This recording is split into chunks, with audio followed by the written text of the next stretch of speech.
participar dessa entrevista com o Newton Fernandes, da Balmier, para que pudéssemos estar nos situando aí dentro dos assuntos atuais. Então, boas-vindas, Newton. Muito obrigado pela sua participação.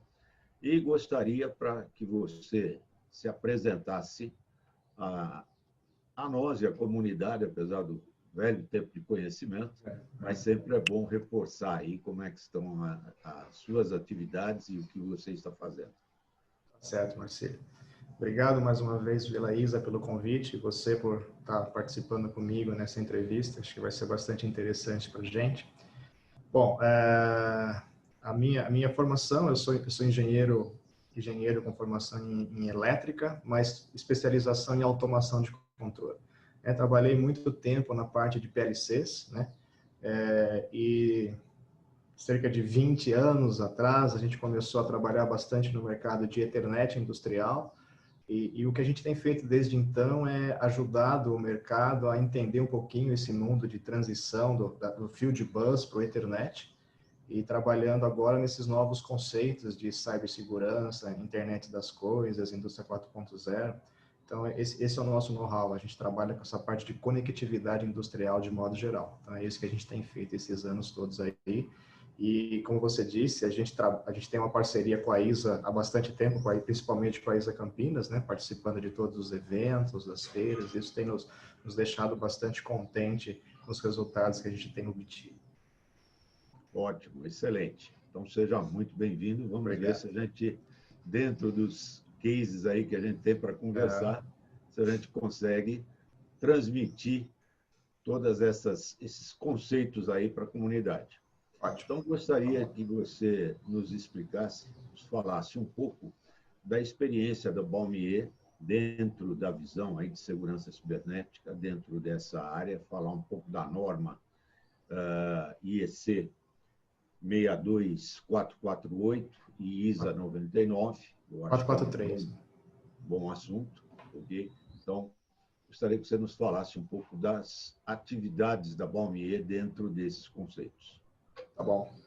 Bom, a gente tem trabalhado com a ISA 99/EC 62443 nos nossos processos de distribuição de equipamento de infraestrutura na automação industrial. E a gente tem percebido que, apesar de ser um assunto não tão recente, ainda existem várias dúvidas, né? Por que a gente precisa utilizar esse tipo de best practice, vamos dizer assim, de framework de segurança? Para que serve? Onde eu ganho com isso? E assim, eu gosto de falar que é como se fosse, por exemplo, quando a gente começou a utilizar portão alto na nossa casa, né, Marcília? A gente não gostava, e depois a gente teve que colocar o portão, depois eu coloquei uma chave tetra na minha porta, depois eu coloquei uma câmera, não tem jeito, né? Então, isso é uma coisa que, ao longo do tempo, vai acontecer não tem jeito, e ao longo do tempo, em todas as indústrias vão ter que trabalhar com essa situação, basicamente por duas questões, né? Porque os clientes agora, eles já vão estar preocupados em utilizar equipamentos ou materiais de empresas que são consideradas empresas seguras em relacionamento e em parte de processo, e também pela necessidade que as empresas têm hoje de estarem protegidas contra ataques externos, né? Então, esse é o conceito principal. E o que a gente tem aprendido bastante na implementação da ISA 99 ou da IEC 62443 é que ela tem ajudado nossos clientes a não só resolver problemas e vulnerabilidades do mundo externo, mas principalmente do mundo interno. Quer dizer, muitas coisas acontecem pelo uso irrestrito de liberdade, de segurança dentro das próprias organizações, né? E a ISA 99, junto com a IEC, ela tem mostrado que, calma, antes da gente se preocupar talvez com o mundo externo, é importante a gente se preocupar com o que está acontecendo dentro de casa, as vulnerabilidades que você tem aqui dentro, os problemas que você pode ter aqui dentro, porque eu estava até comentei, eu assisti há pouco tempo a entrevista que vocês fizeram com o especialista da ISA de cibersegurança, e ele falou justamente isso, né? Esse é um processo que aos poucos está acontecendo E a gente se preocupa muito em apenas olhar o que vem de fora, né? Mas e os problemas internos? E a nossa disponibilidade do meu processo? Será que a gente vai conseguir fazer com que isso realmente não tenha parada, né? Então, diferente do que a gente tem visto no mundo de TI ou Office, por exemplo, a gente precisa garantir que a disponibilidade da empresa continue funcionando. E nem sempre só os ataques externos é que são responsáveis pela perda de produtividade e de disponibilidade no nosso processo. Então, a ISA 99, a IEC 62443, vem nos mostrar que o processo é um processo contínuo, que começa dentro de casa e depois a gente vai para o mundo externo. Dentro desse conceito, né, a gente tem prestado algumas consultorias à empresa na questão de segurança cibernética e o principal conceito é que 70% dos problemas de segurança cibernética são oriundos dentro da própria empresa, né? Os outros 30% vêm de ataque externo. E, dentre esses ataques externos, né, o Brasil hoje, por uma série de circunstâncias, pelo menos acompanhando aí a evolução disso, a gente tem visto que o Brasil se situa entre terceiro, quarto país mais atacado do mundo, né, nos ataques cibernéticos. Tem algumas explicações que a gente, às vezes, ouve, mas gostaria que você desse um pouco da sua visão sobre esse nível do Brasil, esse patamar e como é que nós estamos. Tá. Eu acho que a jeito mais fácil da gente entender esse porquê dessa quantidade tão grande que a gente está entre os 3, 4 maiores do mundo, a gente pode começar pelo seguinte ponto, né? Quando a gente começa a trazer as novas tecnologias de Ethernet ou de internet para nossas novas fábricas, via de regra, se tem a sensação de que isso é uma coisa muito simples. E não deixa de ter a sua verdade, né? Mas a gente traz a internet e a Ethernet para o chão de fábrica e esquece que o pessoal de TI, por exemplo, tem trabalhado há 15, 20 anos com essa tecnologia. Então, ela teve uma evolução constante no processo de aprendizagem de vulnerabilidades e de problemas de segurança. Quando a gente traz isso para a automação e fala, legal, joia, e todo o problema que eu tenho junto, né? Então, a gente não se preocupa com isso. Então, eu acho que esse grande número está vinculado a isso. A gente traz a tecnologia, mas esquece que por trás disso, eu tenho que aprender como que eu isolo problemas de segurança, como que eu levanto vulnerabilidades. E essas ações a gente acaba esquecendo de trazer para o nosso processo, né? Então, se você olhar, por exemplo, as empresas têm uma grande facilidade de fazer investimentos de infraestrutura, de automação, por exemplo, na parte de redes, mas muito dificilmente está previsto no processo de infraestrutura o sistema de segurança para essa nova infraestrutura. Então, eu trago uma nova tecnologia que ela é espalhada para o mercado de modo geral. Hoje, se você entrar na internet, em 2 segundos lá você consegue achar qualquer ferramenta de crack, qualquer ferramenta que você pode fazer uma análise de rede, está exposta para todo mundo, né? Então, a gente não se preocupou em trazer junto com a tecnologia de conectividade as seguranças necessárias. Então, acho que esse é um ponto importante. E o segundo ponto é a falta, na verdade, de treinamento nessas novas tecnologias, né? Porque ela veio entrando muito rapidamente e a gente que é do mercado de automação, a gente não está tão preparado na parte de conhecimento desses ataques, dos problemas que a gente pode ter, quanto o pessoal de TI, né? Então, a gente está numa evolução nesse processo. Então, eu acho que esses 2 fatores são os mais importantes nessa quantidade. Já que você fez essa colocação, né, você vê a diferença entre as ações em TI contra os ataques, a vulnerabilidade, e o pessoal de TA ou de TO, ok? Quais são as principais diferenças entre as ações de um grupo e outro nessa questão? Tá. Eu acho que antes da gente entender as diferenças, né, as principais ações, a gente precisa entender que, apesar da gente estar falando de Ethernet, por exemplo, as realidades são um pouco diferentes, né? Então, assim, o que o TI espera de uma rede de internet é diferente do que o pessoal de automação espera dessa rede. Isso significa que nem tudo que é aplicado e funciona 100% em TI vai funcionar em automação. E o contrário também é verdade. Também é Né? verdadeiro. E isso gera um problema, porque eu não posso simplesmente pegar aquilo que funcionou num caso e trazer para um outro caso.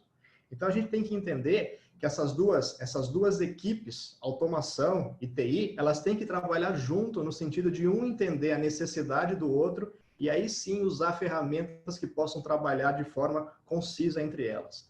Só para tentar te dar um exemplo melhor nesse sentido, quando a gente fala de vulnerabilidade em TI, por exemplo, a gente pode usar informações, ferramentas, por exemplo, que façam rastreamentos, que façam verificações constantes no nosso sistema. Porque os equipamentos de TI, eles são muito resilientes à grande quantidade de tráfego, o que não é verdade na automação.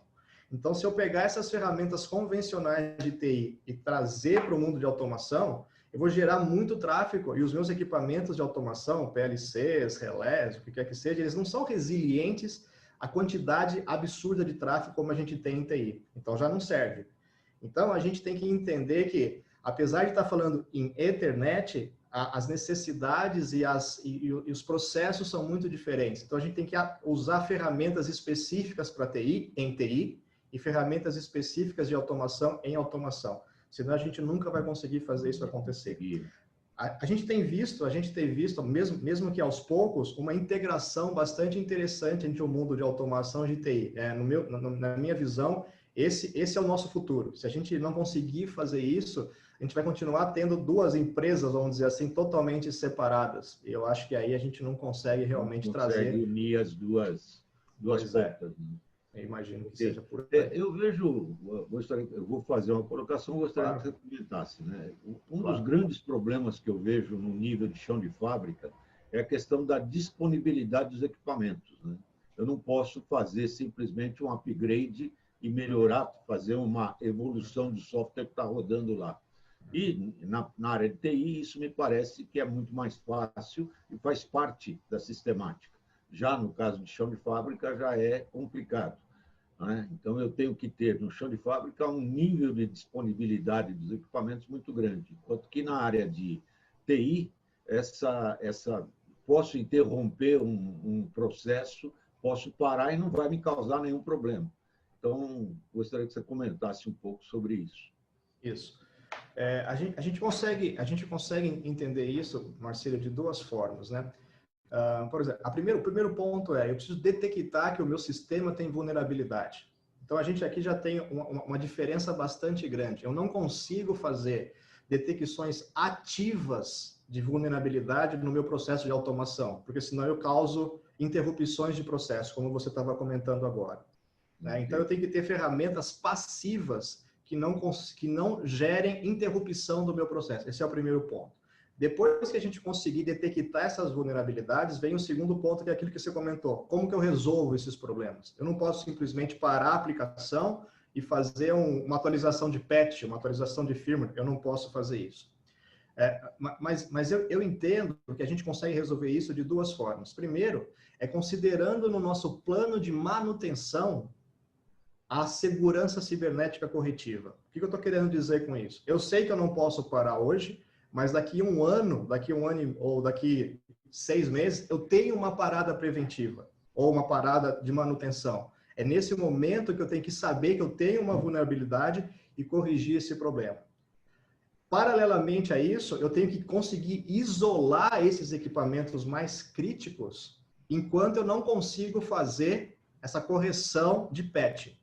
Então, a ISA 99 traz para a gente o que a gente chama de isolamento por zonas e conduítes, que permite que eu isole as zonas críticas com firewalls ou outros dispositivos quaisquer, permitindo que eu gere a menor quantidade de problema caso aquele dispositivo ou aquele ativo seja infectado por algum problema. Então, eu acho que a gente tem que trabalhar nessas duas vertentes. Isolar, criar células de segurança, que a ISA chama de zonas, e depois garantir que no processo de manutenção preventiva ou corretiva eu consiga fazer essas atualizações. Porque, como você disse, eu não posso... detectei, vai lá, faz um upgrade de firmware, atualiza, eu não posso fazer isso no meio do meu processo. Perfeito, muito bom. Eu acho excelente as suas colocações, eu acho que para a comunidade esses tipos de observação são bastante válidos, né? Okay? O conhecimento das normas também se faz necessário. Eu tenho difundido as normas junto a diversas empresas e acredito que você faça o mesmo, porque o pessoal muitas vezes quer implementar, mas nem se atenta que existe norma, se atenta que exista uma série de condições que devem ser cumpridas para satisfazer isso tudo, né? Okay? Então, como é que você sente o impacto quando você fala das normas nas empresas? Né? Tá. Isso é uma ótima pergunta e é muito importante isso que você falou, porque assim, quando você começa a falar de tecnologia de segurança cibernética para automação, a primeira pergunta que vem é, mas por que eu preciso fazer isso? Né? E quando você começa a mostrar que, olha, não é uma invenção minha, né? É uma invenção de um grupo de pessoas que fez um trabalho absurdo durante anos para entender o teu processo e saber que ele precisa de segurança, e essas são as características específicas que você precisa, a pessoa já olha com outros olhos. Bom, então eu não é uma aventura. Não é uma aventura. Muita gente pesquisou, trabalhou para chegar onde a gente está. Então, é aqui o seu problema e a norma XYZ, no nosso caso a gente está falando da ISA 99 e EC 62443, ela prevê essas situações e te mostra como você resolve essas situações. Então, todas as ações que um consultor de segurança cibernética na automação te dá, está baseado nessas best practices e nessas normas, ou seja, você não está sozinho, né? Esse é o medo que os nossos clientes têm, falar, não, mas eu estou sendo aventureiro, ninguém faz isso. Não, você não está fazendo nada de diferente do que a norma prevê. E se você não fizer o que a norma está te prevendo, aí sim você vai ter problemas muito sérios na sua disponibilidade do teu processo de modo geral. Perfeito. Bom, pegando esse gancho seu, não sei se você está acompanhando, dentre as atividades que nós estamos lançando aí pela ISA Campinas, né, é a jornada de aprendizagem. Certo. A gente está fazendo um movimento nesse sentido de criar uma rotina de apresentações, criar uma rotina de assuntos para trazer o aprendizado ao público que normalmente não tem acesso a essas informações ou tem dificuldade de acesso a essas informações. Então, fica aqui nosso convite para que você participe dessas ações, se for possível, é claro, dentro da sua disponibilidade, para que a gente possa, em conjunto, estar transmitindo à comunidade como um todo novos conceitos, todos esses conceitos, essas características da norma, de forma a fazer uma evolução contínua de conhecimento e disseminar não só a norma, mas também as tecnologias. Okay? Então, perfeito. Eu estou à disposição, você sabe, Marcelo, tudo que vocês da ISA Campinas precisarem, pode contar com a gente, e a gente se sente bastante feliz de poder ajudar de uma forma ou de outra. Muito obrigado, eu acho que vai ser excelente. Então, gostaria aí que você também, se for possível, né, nós vamos, esse ano não teve a feira, mas a gente está com uma exposição digital, ok? Onde nós estamos convidando as empresas a participar desse evento na forma digital, onde as empresas vão poder apresentar suas soluções, apresentar como ela está enfrentando os problemas, o que ela está disponibilizando no mercado, ok? Então, nós vamos ter uma feira digital, que não vai ser uma feira de um dia, mas vai ser uma feira que vai ter a duração de um ano. Não sei se você já teve a oportunidade de ter esse conhecimento. Então, isso também vai ser um evento que vai ter uma duração maior, mas vai propiciar às empresas se apresentar e estar constantemente falando das suas soluções, dos seus produtos, de como ela resolve e pode vir a resolver os problemas de um eventual parceiro, um eventual cliente. Ok? Então, ótima ideia, ótima ideia. Não conhecia essa ideia, mas acho fantástica, acho importante a gente mesmo nesses momentos mais complicados aí, poder passar as informações para os nossos clientes. Pode contar com a gente. A gente espera que para o ano que vem consigamos realizar a feira presencial, ok? Que vocês sempre nos prestigiaram, sempre estiveram conosco, mas para esse ano não tem, então, como forma de resolver o problema, a gente está com essa proposta, que esperamos seja um sucesso também e redundar no final do ano que vem numa exposição presencial. Mas não vamos perder, vamos dizer assim, a oportunidade de estarmos divulgando esse evento e as empresas, para não perder vamos dizer, o tempo, né, de ficar aí 2 anos sem poder se manifestar, se apresentar ao público. Perfeito. Estamos à disposição. Só falar o que, que vocês precisam e a gente está sempre junto.